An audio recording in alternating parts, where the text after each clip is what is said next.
Selamat pagi umat beriman. Jumpa lagi hari ini Jumat 17 April 2020.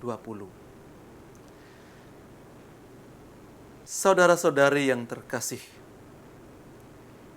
Injil hari ini mengisahkan tentang Yesus yang menampakkan diri kepada para muridnya di pantai Danau Tiberias. Di pantai itu ada Simon Petrus, ada Thomas yang disebut Didimus, juga Nathanael orang Kana, dan 2 orang murid yang lain.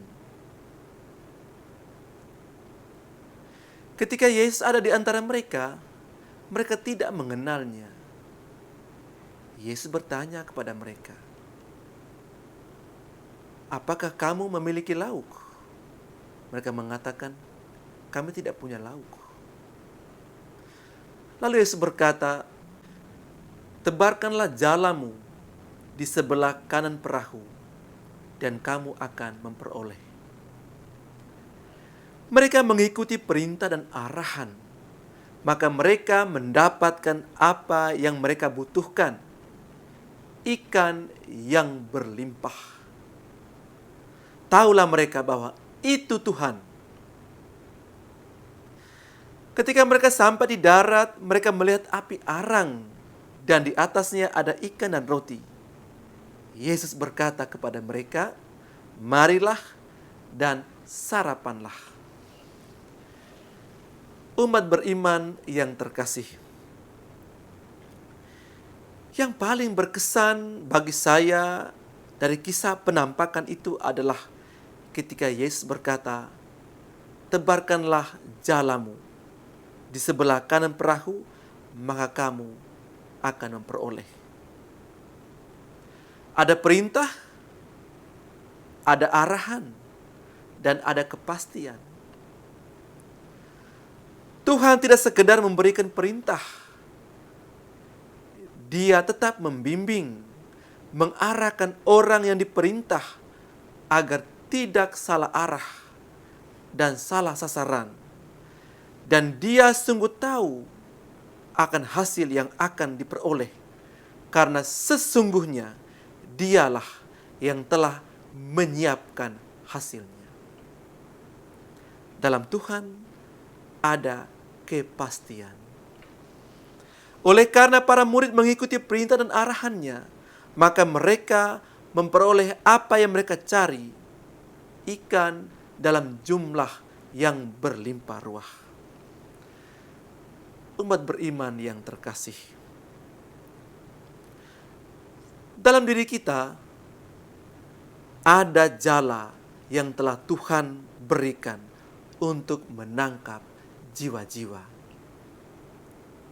Kita punya bakat, kita punya kemampuan, kita punya ilmu dan juga pengalaman. Namun seperti para murid, untuk bisa memanfaatkan itu semua, kita perlu bersandar kepadanya. Tuhan lebih tahu kapan, di mana, dengan siapa, dan bagaimana kita menebarkan jala. Karena itu, ketika Tuhan menghendaki kita menebarkan jala dalam diri kita masing-masing, gunakan kepercayaan itu, gunakan kesempatan itu sebaik-baiknya. Yakinlah bahwa Ia ada di samping kita, menuntun dan mengarahkan langkah kita. Umat beriman yang terkasih, tugas menangkap jiwa adalah tugas kita semua tanpa kecuali. Kita diberi perintah dan tanggung jawab untuk tugas itu. Yesus telah bangkit, dan kebangkitannya harus terus diwartakan. Karena itu, wartakanlah Kristus dimanapun dan kapanpun. Jangan cemas, jangan takut. Yesus ada di sampingmu, dan Dia juga menantimu di pantai keabadian. Di sana, Dia sudah menyiapkan perjamuan bagi semua orang yang percaya kepadanya dan menangkap sebanyak mungkin jiwa. Marilah dan sarapanlah. Tuhan memberkati.